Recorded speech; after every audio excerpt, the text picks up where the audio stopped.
নমস্কাৰ বন্ধুসকল, আজি মই টিংখাঙত আছোঁ। মোৰ বেক চাইডে আপোনালোকে টিংখাঙৰ যি 4 লেন বৰ্তমান বনি আছে বা মেইন ৰোড, সেই মেইন ৰোডৰ দৃশ্য আপোনালোকে বেক চাইডে দেখিব পাই আছে। আৰু বৰ্তমান মই স্বপ্না বাইদেউৰ ঘৰত আহিছোঁ। স্বপ্না মেছ গগৈ বাইদেউ, তেওঁ টিংখাং প্ৰাথমিক বিদ্যালয়ৰ হেড আছিলে, হেড টিচাৰ হিচাপে কাম কৰিলে আৰু বৰ্তমান তেওঁ কেইদিনমান পূৰ্বে ৰিটায়াৰমেণ্ট পাইছে। আৰু ৰিটায়াৰমেণ্ট পোৱাৰ পাছত তেওঁ বৰ্তমান এতিয়া ঘৰত আছে আৰু তেওঁৰ কেনেধৰণৰ কি বৰ্তমানৰ মনোভাৱ জানিব বিচাৰিছোঁ। আৰু তেওঁ চাকৰি কালৰ পাছত তেওঁ বৰ্তমান অৱসৰ অৱস্থাত তেওঁৰ কেনেধৰণৰ অনুভূতি চলি আছে বা তেওঁৰ কেনেধৰণৰ গোটেই চাকৰি জীৱনত অভিজ্ঞতা হ'ল তাৰ বিষয়ে আজি এই ব্লগ ভিডিঅ'টোত আপোনালোকক জনাবলৈ চেষ্টা কৰিম। গতিকে ভাল লাগিব, ভিডিঅ'টো শেষলৈকে চাব। খুব সুন্দৰ এটা ভিডিঅ' হ'ব। এতিয়া ভিতৰৰ ভাগত সোমাই যাওঁ। এওঁ ঘৰত চাউল বা কিবা এটা আনিছে আৰু বাইদেউৰ ঘৰৰ ভিতৰ ভাগত সোমাই আহিলোঁ, লগত বিনোদ আৰু এফালে খলিল ছাৰ আৰু এফালে স্বপ্না মেছ বাইদেউ, স্বপ্না মেছ গগৈ বাইদেউ। আৰু তেখেত শিক্ষকতা কৰাৰ সেই সময়ৰ যি অভিজ্ঞতা আৰু বৰ্তমান অৱসৰপ্ৰাপ্ত হোৱাৰ পাছৰ যি অভিজ্ঞতা আজি আপোনালোকক অৱগত কৰাবলৈ চেষ্টা কৰিম। ভাল লাগিব, গতিকে আজি এই ব্লগ ভিডিঅ' এটা প্ৰস্তুত কৰিব লৈছোঁ। আৰু বাইদেউৰ যোনদিনা ৰিটায়াৰমেণ্টৰ ফেয়াৰৱেল পতা হৈছিলে সেইদিনা আমি যাব নোৱাৰিলোঁ। বাইদেউৰ এই ফেয়াৰৱেলৰ দিনা থাকিব নোৱাৰিলোঁ। আজি আমি লগে ভাগে আহিছোঁ। আৰু এতিয়া আমাৰ খলিল ছাৰে গামোচা এখন সোণোৱাল কছাৰীৰ যি পৰম্পৰাৰ যি সংস্কৃতিৰ গামোচা এখনেৰে সম্বৰ্ধনা জনাবলৈ আগবাঢ়িছে। বাইদেউক আমি আৰু যথেষ্ট টিংখাঙে শিকিবলগীয়াও আছে। বাইদেউক আমি বিদায় দিবলৈ অহা নাই। আচলতে মই সেইদিনাখনৰ ফেয়াৰৱেল দিনা কৈছোঁ যে আমি বাইদেউক বিদায় দিব নোৱাৰোঁ। বাইদেউৰ আদৰ্শখিনি সাৰোগত কৰি টিংখাঙৰ যি উঠি অহা প্ৰজন্ম কেনেদৰেনো আগবাঢ়ে, সেইকাৰণে বাইদেউৰ ওচৰলৈ পুনৰ আহিছোঁ, যাতে আন বিদ্যালয়সমূহ বাইদেউৰ দৰে মানে যি পৰ্যায়ত মই যেতিয়া পঢ়ি থাকোঁতে দেখিছিলোঁ যে সৰু এটা বিল্ডিং আছিলে, ভগ্নপ্ৰায় বিল্ডিং, সেই ভগ্নপ্ৰায়ৰ পৰা আজি বাইদেউ কিন্তু পূৰ্ণাংগ এখন PMC স্কুললৈ ৰূপান্তৰ কৰিলে। গতিকে এই পৰ্যায়টোনো কেনেদৰে কৰিলে বাইদেউৰ মুখৰ পৰা পিছত শুনিম, কিন্তু তাৰ আগতে বাইদেউ এখন ফুলাম গামোচাৰে শুভেচ্ছা জনাইছোঁ। নমস্কাৰ মোৰ প্ৰিয় দৰ্শকসকল। আৰু আজি আমাৰ শ্ৰদ্ধাৰ বাইদেউ শ্ৰীযুতা স্বপ্না মেছ গগৈ বাইদেউৰ সমীপত মই বহিছোঁ। আৰু বাইদেউৰ লগত আজি তেখেতৰ যি শিক্ষকতাৰ যি এটা দীঘলীয়া যাত্ৰা, এই যাত্ৰাৰ বিষয়ে আজি আমি অলপ কথা পাতিম। আৰু এজন অৱসৰপ্ৰাপ্ত বৰ্তমান শিক্ষয়িত্ৰী বাইদেউ, তেখেতৰ কি অনুভৱ, গোটেই শিক্ষকতাৰ জীৱন যাত্ৰাত কেনেধৰণৰ তেওঁৰ অভিজ্ঞতা হৈছে তাৰ বিষয়ে আজি কথা পাতিম। আৰু এই বিষয়বস্তু আজি ব্লগ ভিডিঅ'ত আপোনালোকে চাবলৈ পাব। খুব সুন্দৰ এটা ভিডিঅ' হ'ব, গতিকে ভিডিঅ'টো শেষলৈকে চাব, তাৰে আপোনালোকৰ ওচৰত অনুৰোধ জনাইছোঁ। আৰু আমাৰ বাইদেউক চিনাকি কৰাই দিছোঁ। সৰ্বপ্ৰথমে বাইদেউ, আপুনি এই শিক্ষকতা মানে টিংখাং প্ৰাথমিক বিদ্যালয় যেতিয়া আপুনি শিক্ষকতা হিচাপে জইন কৰিলে, সেইটো কোন চনত জইন কৰিছিলে? মই 1988 চন। প্ৰথমতেতো ধৰক আপুনি টিচাৰ হিচাপে সোমালে, তাৰপিছত আপোনাৰ ধৰক চাকৰি কাল আগবাঢ়ি গৈ থাকিলে তাৰপাছত ধৰক ছিনিয়ৰসকলে ৰিটায়াৰমেণ্ট হৈছে, তাৰপিছত আপুনি স্কুলৰ হেড হিচাপে নিযুক্তিপ্ৰাপ্ত হ'ল। তেতিয়া কোন চনত? 1993 চনত। তো মই অৱশ্যে টিংখাং LP স্কুলত নাই পঢ়া, মই পাৰ্বতীপুৰ বাগান স্কুলত পঢ়া। গতিকে সেই সময়ত মই সৰু আছিলোঁ। আৰু তাৰমানে কি, যেতিয়া আপুনি এই স্কুলৰ টিচাৰ হৈ আছিলে, মই LP স্কুলত পঢ়োঁতে টিংখাং প্ৰায় অহা নহয়। কিন্তু হাই স্কুল যেতিয়া আহোঁ ক্লাছ 5ত, তেতিয়া টিংখাং প্ৰাথমিক বিদ্যালয় পাৰ হৈ গৈ টিংখাং হায়াৰ ছেকেণ্ডেৰী স্কুল পোৱা হয়। তেতিয়া চাওঁ ইয়াতো এখন ধুনীয়া LP স্কুল আছে, যথেষ্টখিনি ষ্টুডেণ্ট থাকে। কিন্তু সেই সময়ত বিদ্যালয়খন ইমান এটা আৰু ধৰক বিল্ডিঙে সৈতে মানে ডাঙৰ হৈ থকা নাছিলে। কিন্তু সেই সময়তো স্কুলখনৰ নাম আছিলে, ভাল আছিলে, তেনেকৈ আগবাঢ়ি গৈ আছিলে। তো তেনেকৈ আগবাঢ়ি যাওঁতে আপুনি এটা দীঘলীয়া পৰিক্ৰমা, গোটেই চাকৰি জীৱনটো আগবঢ়াই লৈ যাওঁতে আপুনি ধুনীয়াকৈ স্কুলখনৰ এটা ৰূপ দিবলৈ সক্ষম হৈ উঠিলে। এই ক্ষেত্ৰত কেনেধৰণে স্কুলখন আগবঢ়াই লৈ যোৱাত সফল হৈছে তাৰ বিষয়ে অকণমান মোৰ দৰ্শকসকলক আপোনাৰ পৰা জনাব বিচাৰিছোঁ। আচলতে 1993 চনত যেতিয়া মই বিদ্যালয়খনৰ প্ৰধান শিক্ষয়িত্ৰীৰ দায়িত্ব লওঁ, তেতিয়া মানে হেৰি ঘৰবিলাক সঁচাকৈও বৰ সুবিধাজনক হৈ থকা নাছিলে। ছাত্ৰ ছাত্ৰীসকলে যথেষ্টখিনি মানে অসুবিধা অনুভৱ কৰিছিলে শৌচাগাৰ প্ৰস্ৰাৱগাৰৰ পৰা আদি কৰি। তেতিয়া মানে কেনেকৈ ক'ৰ পৰা যায় সেইখিনি সময়ত মানে শিক্ষা বিভাগৰ তৰফৰ পৰাও তেনেকুৱা উল্লেখযোগ্য দান বৰঙণি নাছিলে, অনুদান নাছিলে। গতিকে সমাজৰ পৰাই আমি সহায় ল'ব লগা হৈছিলে। আৰু প্ৰথম কথাখিনি নিজৰ ঘৰৰ মানুহজনকে কওঁ আৰু সুধোঁ আৰু কি কৰিলে ভাল হ'ব, ক'লৈ গ'লে ভাল হ'ব। তেনেকৈ আলোচনা মৰ্মে আৰু আমি প্ৰথমে অঞ্চলটোৰ মানে অকণমান আৰ্থিকভাৱে স্বচ্ছল ব্যক্তিসকলৰ ওচৰলৈ গৈছিলোঁ আৰু তেওঁলোকে বাঁহ দিছিলে, বেঞ্চ ডেস্ক বিচাৰিছিলোঁ, বেঞ্চ ডেস্ক দিছিলে। তেনেকৈ কৰি আগবাঢ়ি যাওঁতে অল ইণ্ডিয়া লিমিটেডে মানে প্ৰথম তেখেতসকলৰ নাম ল'বই লাগিব। অল ইণ্ডিয়া লিমিটেডৰ সামাজিক দায়বদ্ধতা যিখন আঁচনি আছিলে, সেই আঁচনিখনে কিন্তু মানে টিংখাং প্ৰাথমিক বিদ্যালয়খন খালী নপৰাকৈ কিন্তু বহুতখিনি সহায় কৰিলে। অল ইণ্ডিয়াৰ পৰা আপোনালোকে আৰ্থিক অনুদান পাইছিলোঁ।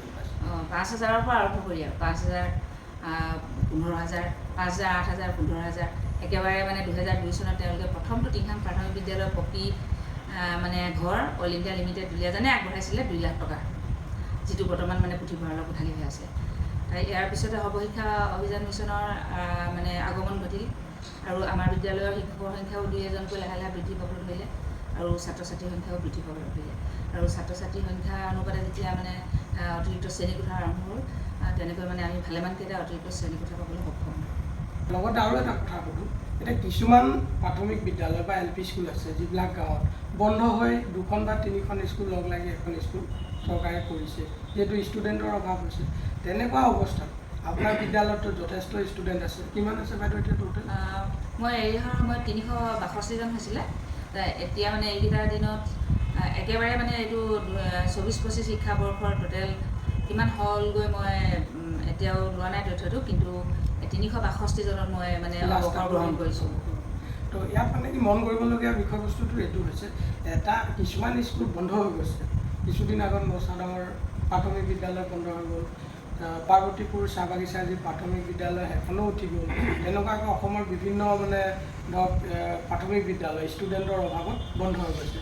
তেনেকুৱা এটা সময়ত আপোনালোকৰ বিদ্যালয়ত 300+ ষ্টুডেণ্ট হ'বলৈ মানে তাত আহিছে ষ্টুডেণ্ট, তো আপোনালোকে কেনেধৰণৰ কিটিপ ব্যৱহাৰ কৰিছে যাৰ কাৰণে ষ্টুডেণ্ট ভৰপূৰ মাত্ৰাত আপোনালোকে পাইছে, বেলেগ স্কুলে পোৱা নাই? কিবা এটাতো ডিফাৰেঞ্চ আছে, তেওঁলোকে যিটো কৰিব পৰা নাই বা আপোনালোকে যিটো কৰিছে সেইটো পদ্ধতি তেওঁলোকে অন্য যিবিলাক স্কুল বন্ধ হৈ গৈছে তেওঁলোকে সেইবিলাক মানে কৌশল ব্যৱহাৰ কৰিব পৰা নাই। গতিকে মই আপোনাৰ যিহেতু অভিজ্ঞতা আছে, ইমান ডাঙৰ মানে এটা মেজৰিটি লৈ ষ্টুডেণ্ট লৈ স্কুলখন চলালে আপুনি, তো যিবিলাক স্কুল বন্ধ হোৱা নাই যাতে সেইবিলাক স্কুলো যাতে বন্ধ হৈ নাযাওক, তাৰ কাৰণে মই আপোনাৰ অকণমান অভিজ্ঞতা চলি থকা বাকী প্ৰাথমিক বিদ্যালয়ৰ শিক্ষকসকল বা সেই বিদ্যালয়ৰ অভিভাৱক শ্ৰেণী তেওঁলোকলে মানে বা সেই বিদ্যালয়খনৰ আশে পাশে থকা গাঁৱৰ ৰাইজ স্কুলখন যাতে বন্ধ হৈ নাযায় তাৰ ওপৰত আপুনি কেনেধৰণৰ কৌশল ব্যৱহাৰ কৰি ষ্টুডেণ্টক আনি স্কুলখন যে পঢ়াই তুলিছে, সেই অভিজ্ঞতা অকণমান মোৰ দৰ্শকসকলক শ্বেয়াৰ কৰিব বিচাৰিছোঁ আপোনাৰ। আমি শিক্ষকসকলে আচলতে নিজৰ বিদ্যালয়খনৰ কথাই কৈছোঁ দেই, আমি সদায় এইটো লক্ষ্য আগত ৰাখিছিলোঁ শিশুৰ সৰ্বাংগীন দিশৰ বিকাশ। গতিকে এইখিনি কৰিবলৈ যাওঁতে তেওঁলোকক অকল পাঠ্যপুথি শিক্ষা দিয়াৰ উপৰিও পাঠ্যপুথি শিক্ষাটো আনন্দদায়ক হ'বই লাগিব। আনন্দদায়ক কৰি যাতে খেলা ধূলাৰ মাজেৰে যাতে শিশুসকলে শিকিব পাৰে সেই কথাৰ ওপৰত সদায় আমি গুৰুত্ব প্ৰদান কৰিছিলোঁ। আৰু আনুষংগিক যিখিনি হ'লে এজন শিশুৱে বৌদ্ধিক, মানসিক, শাৰীৰিক, মানসিক, বৌদ্ধিক দিশত বিকাশ সাধন কৰিব পাৰে সেইখিনিৰ প্ৰতি কিন্তু আমি মানে কাৰ্যবিলাক লৈছিলোঁ। আৰু আমি শিক্ষকে কৰিব পৰাখিনি শিক্ষকে কৰিছিলোঁ আৰু নোৱাৰাখিনি কিন্তু আমি সমাজৰ বিভিন্ন মানে উৎসৰ পৰা ব্যক্তিসকলক আমন্ত্ৰণ কৰি আনি হ'লেও সেইখিনি দিবলৈ মানে চেষ্টা কৰিছিলোঁ। আৰু সেইখিনি কৰিবলৈ যাওঁতে বিদ্যালয়খনে যথেষ্টখিনি মানে অভিভাৱকৰ চকুত পৰিলে যে আমি সফল হ'লোঁ। এটা বুনিয়াদী বৃত্তি পৰীক্ষা, সেইটো মানে অতীতৰ পৰা চলি অহা এটা শিক্ষা বিভাগৰ এটা মানে যিটো আমাৰ চৰকাৰী বিদ্যালয়বিলাকক জোখাৰ মাপকাঠি বুলি মই ভাবোঁ। বুনিয়াদী মানে বহুত ল'ৰা ছোৱালীয়ে, বহুত সংখ্যক ল'ৰা ছোৱালীয়ে অতীতৰ পৰা বৰ্তমানলৈকে মানে বুনিয়াদী বৃত্তি লাভ কৰিবলৈ সক্ষম হ'ল আপোনালোকৰ বিদ্যালয়, আমাৰ বিদ্যালয়ে। এতিয়া মুখ্যমন্ত্ৰীৰ বিশেষ বৃত্তি, কিন্তু বৰ্তমান এই বৃত্তি পৰীক্ষাটো বন্ধ হৈ আছে। 2020 চনৰ পৰাই এইটো পৰীক্ষা পতা হোৱা নাই, কিন্তু আগৰখিনি সময় যিখিনি সময় পৰীক্ষাটো নিয়মীয়াকৈ চলি আছিলে তেতিয়া কিন্তু যথেষ্টখিনি ছাত্ৰ ছাত্ৰীয়ে মানে বৃত্তি লাভ কৰিছিলে, প্ৰায় প্ৰত্যেক বছৰে পাইছিলে। আৰু এইখিনিও আচলতে ৰাইজৰ মাজত মানে এটা প্ৰভাৱ আনিলে যে বিদ্যালয়খনতচোন গুণগত মানে গুণগত দিশ মানদণ্ডৰে মানে শিক্ষা দিব পাৰিছে। এইবিলাক কথাৰ কাৰণে আচলতে প্ৰভাৱিত হৈছে বুলি ভাবোঁ। আৰু আমাৰ উদ্দেশ্য সেইটো ছাত্ৰ ছাত্ৰীক আমি আকৰ্ষণ কৰিব বিচাৰোঁ। বহু মানে বিভিন্ন টিপছেৰে মানে আমি কেনেকৈ মানে ছাত্ৰ ছাত্ৰীসকলক মানে বিদ্যালয়খনৰ প্ৰতি আকৰ্ষিত কৰিব পাৰোঁ, অভিভাৱকক আকৰ্ষিত কৰিব পাৰোঁ, তেনেধৰণৰ চিন্তাবিলাক আমাৰ মাজত আছিলে। আৰু সেই তেনে মানে আমি যাতে মানে তেওঁলোকে আহিলে দূৰৰ পৰা দেখিলে যাতে বিদ্যালয়খনলৈ আহিম বুলি ভাবিব পাৰে। আচলতে বিদ্যালয়খনলৈ তেওঁলোকে আহে, ভবামতে তেওঁলোকে মানে শিক্ষা পাইছে, সেইকাৰণে আহে বুলি মই ভাবিয়ে কামখিনি আগবঢ়াই লৈ গৈ আছিলোঁ। এতিয়া আপোনালোকৰ বিদ্যালয়ত মই গৈছোঁ মৰ্ণিং টাইমত, এছেম্বলি যেতিয়া হয় তেতিয়া টিচাৰৰ ঠাইত ষ্টুডেণ্টে এছেম্বলি আগবঢ়ায়, মহৎ লোকৰ বাণী, কবিতা আবৃত্তি, আৰু কিছুমান সময়ত এনেকুৱা ভিডিঅ' এটা কৰিছিলোঁ আপোনালোকৰ স্কুলত। সেইটো সময়ত কি হৈছে, এছেম্বলিত টিচাৰ অকণমান হাত ধৰিছে, তাৰ পাছত বাকী চোৱা গোটেই ষ্টুডেণ্টে মানে যিসকলে লিডিং লৈছে ষ্টুডেণ্টে আগবঢ়াই লৈ গৈছে। এই টেলেণ্টটো আপোনালোকৰ বিদ্যালয়ত সেইটো দেখিছোঁ, ষ্টুডেণ্টে মানে গোটেই অনুষ্ঠানখন চলাব পৰা আপোনালোকৰ বিদ্যালয়ত ষ্টুডেণ্ট আছে। তাৰমানে আজিৰ তাৰিখতো সেই সময়তো পাইছোঁ, আজিৰ তাৰিখতো আছে। সেইটো আপোনালোকে যে শিক্ষা এটা দিব পাৰিছে। আৰু অন্য বিদ্যালয়তকৈ আমি শুনিব পাওঁ মানে টিংখাঙৰ মেইন টিংখাং যিটো টিংখাং হায়াৰ ছেকেণ্ডেৰী কাষত লাগি থকা আপোনালোকৰ টিংখাং প্ৰাথমিক বিদ্যালয়, এই বিদ্যালয়খনৰ নাম মানে দূৰলৈকে বিয়পি আছে যে এখন প্ৰাথমিক বিদ্যালয় এটা খুব সুন্দৰ মানে টিচিঙৰ ইনষ্ট্ৰাকচাৰ আছে, মানে খুব ধুনীয়া এটা পৰিৱেশ আছে, যাৰ কাৰণে বাকী এল পি স্কুলত ষ্টুডেণ্ট কমিলেও টিংখাং প্ৰাথমিক বিদ্যালয়ত ষ্টুডেণ্ট ভৰপূৰ হৈ যায়। মানে আৰু এটা বস্তু ইয়াত চাইছোঁ, প্ৰাইভেট স্কুলত যদি দিব পৰা নাই টিংখাং প্ৰাথমিক বিদ্যালয়ত দি দিয়ক, সমানে ফেৰ মাৰি যাব, তেনেকুৱা এটা মনোবৃত্তি ৰাইজৰ দেখিছোঁ। আৰু প্ৰাইভেট স্কুলৰ পৰা উলিয়াই আনিও আপোনাৰ বিদ্যালয় মানে টিংখাং প্ৰাথমিক বিদ্যালয়ত ষ্টুডেণ্টৰ নামভৰ্তি কৰা দেখিব পাইছোঁ। গতিকে আপোনালোকৰ বিদ্যালয়খনৰ এট্ৰেকশ্যনটো যথেষ্ট আছে। আৰু এটা কথা জানিব বিচাৰিছোঁ, PMC স্কিম, সেই PMC স্কিমত আপোনালোকৰ বিদ্যালয়খন অন্তৰ্ভুক্ত হৈছে। এই PMCৰ বিষয়ে কেনেধৰণে ইয়াত আহিব পাৰিবা, PMC কি হয় তাৰ বিষয়ে অলপ মোৰ দৰ্শকসকলক আপুনি জনাই দিলে। 2023 চনৰ মানে মাৰ্চ মাহত আমাৰ বিদ্যালয়খন PMC আঁচনিৰ অন্তৰ্ভুক্ত হ'ল বুলি আমাক যেতিয়া জিলাই খবৰ দিলে আমি অতি আনন্দিত হ'লোঁ। আচলতে PMC প্ৰধানমন্ত্ৰী স্কুলছ ফৰ ৰাইজিং ইণ্ডিয়া সম্পূৰ্ণ আঁচনিখন হ'ল এখন প্ৰধানমন্ত্ৰীৰ এখন বিশেষ আঁচনি। বিভিন্ন সময়ত মানে বিদ্যালয়বিলাকৰ জৰীপ কৰে এই আঁচনিখনৰ অন্তৰ্ভুক্ত কেনে কৰিবৰ কাৰণে মানে বিভাগৰ কিছুমান নীতি আছে, সেই নীতিৰ ভিতৰত নমছৰ ভিতৰত পৰিলে বিদ্যালয়বিলাক আচলতে নিৰ্বাচিত হয়। সকলোখিনি দিশে সামৰি লয়, অনাময় ব্যৱস্থাৰ পৰা, শ্ৰেণীকোঠাৰ পৰা আৰু ছাত্ৰ ছাত্ৰীৰ সংখ্যা, শিক্ষকৰ সংখ্যা, সকলোখিনি দিশতে মানে যিখন বিদ্যালয়ে মানে সম্পূৰ্ণ তেওঁলোকে নমছখিনি পাই যায়, সেইখন বিদ্যালয়কে PMC আঁচনিৰ অন্তৰ্ভুক্ত কৰি লৈছে। মানে আমাৰ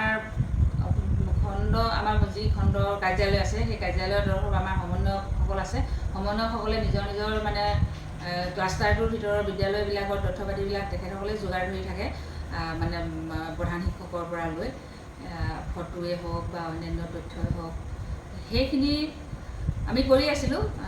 কিন্তু আমি নিৰ্বাচিত হ'ম নে নহ'ম ইমান বেছি তেতিয়াতে জনা নাছিলোঁ, কথাবিলাক কি হ'ব PMC মানে কি ইমান বেছি বুজাও নাছিলোঁ, কিন্তু মানে তথ্যবিলাক যোগান ধৰিছিলোঁ, কাৰ্যালয়ে যেনেধৰণে বিচাৰিছিলে যোগান ধৰিছিলোঁ। কিন্তু এদিন আমি মানে টিংখাং প্ৰাথমিক বিদ্যালয় PMC অন্তৰ্ভুক্ত হ'ল বুলি খবৰ পালোঁ, আমাক জিলাৰ ফালৰ পৰা জাননী দিলে। ডিব্ৰুগড় জিলা আমি 23 চনত 9খন স্কুলে আমি PMC আঁচনি সোমাবলৈ সক্ষম হৈছিলোঁ। আৰু তাৰে আমাৰ জয়পুৰ শিক্ষাখণ্ডৰ 3খন আছিলে, জয়পুৰ উচ্চতৰ মাধ্যমিক বিদ্যালয়, নাহৰকটীয়া উচ্চতৰ মাধ্যমিক বিদ্যালয় আৰু টিংখাং প্ৰাথমিক বিদ্যালয়, বাকী ডিব্ৰুগড় জিলাখনৰ 9খন। আৰু এইবাৰ 2024-25 বৰ্ষৰ এখন বিন্ধ্যাকটা হাইস্কুলে মানে PMC স্কুলৰ অন্তৰ্ভুক্ত হ'বলৈ সুবিধা পাইছে। এই আঁচনিৰ জৰিয়তে আচলতে বিদ্যালয়খনক বিভিন্ন ধৰণৰ সা সুবিধা প্ৰদান কৰিব।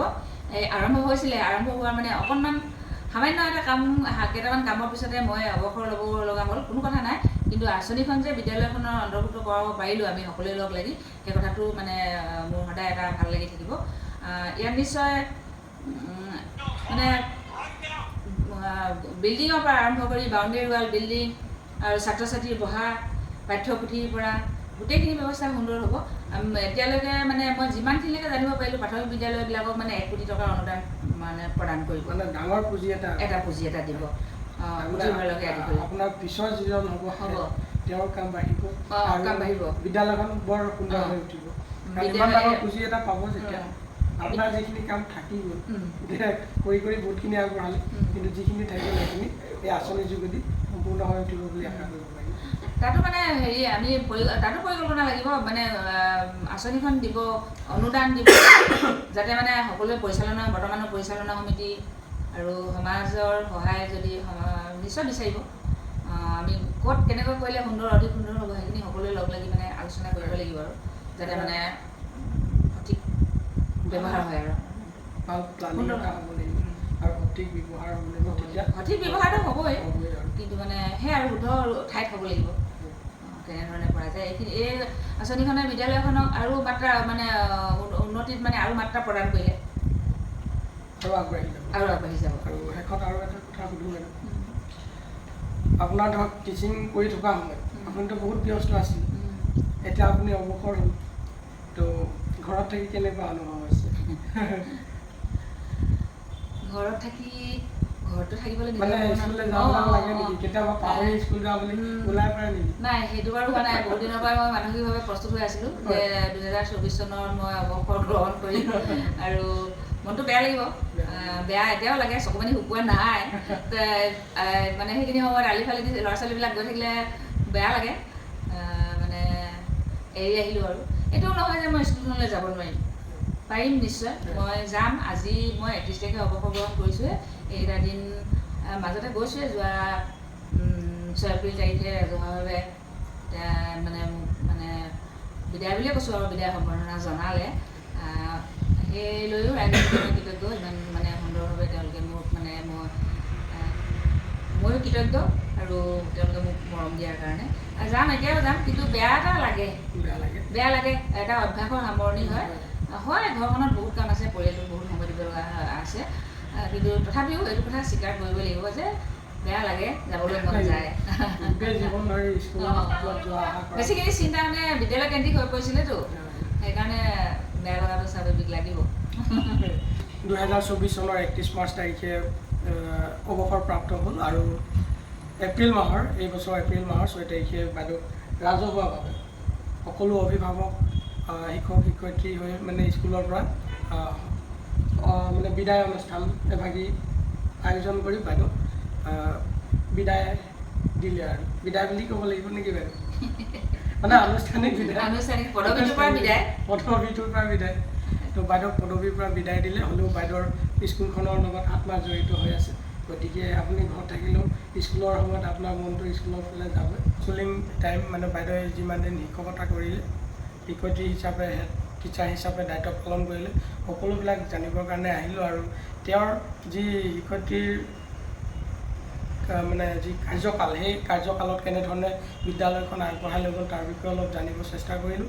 আৰু ভাল লাগিলে বাইদেৱে আমাক সময় দিলে বাইদেউৰ ওচৰত আহিলোঁ গতিকে বাইদেউক ধন্যবাদ জ্ঞাপন কৰিছোঁ আৰু বন্ধুসকল আপোনালোকক আজিৰ এজন অৱসৰপ্ৰাপ্ত শিক্ষয়িত্ৰী বাইদেউৰ অভিজ্ঞতা যি তাক আপোনালোকৰ আগত শ্বেয়াৰ কৰিবৰ কাৰণে চেষ্টা কৰিলোঁ কিবা যদি খুটি নাটি থাকিছে ক্ষমা কৰিব আৰু আশা কৰিছোঁ ভিডিঅ'টো ভাল লাগিছে গতিকে লাইক এটা কৰিব আৰু ভিডিঅ'টো শ্বেয়াৰ কৰিব কেনে হৈছে কমেণ্ট এটা কৰিব আৰু মোৰ চেনেলত প্ৰথমবাৰৰ বাবে ভিডিঅ' চাইছে যদি কাইণ্ডলি চেনেলটো ছাবস্ক্ৰাইব কৰি বেল আইকনটো প্ৰেছ কৰি দিব তাৰে কামনা কৰিলোঁ আৰু বহু দেৰি ধৰি আপোনালোকে আজি এই ভিডিঅ'টো চোৱাৰ বাবে আপোনালোকক ধন্যবাদ জ্ঞাপন কৰিছোঁ আৰু বাইদেউকো ধন্যবাদ জ্ঞাপন কৰিছোঁ আমাক সময় দিয়াৰ কাৰণে আৰু আজি ভিডিঅ'টো ইমানতে সামৰণি মাৰিছোঁ ধন্যবাদ নমস্কাৰ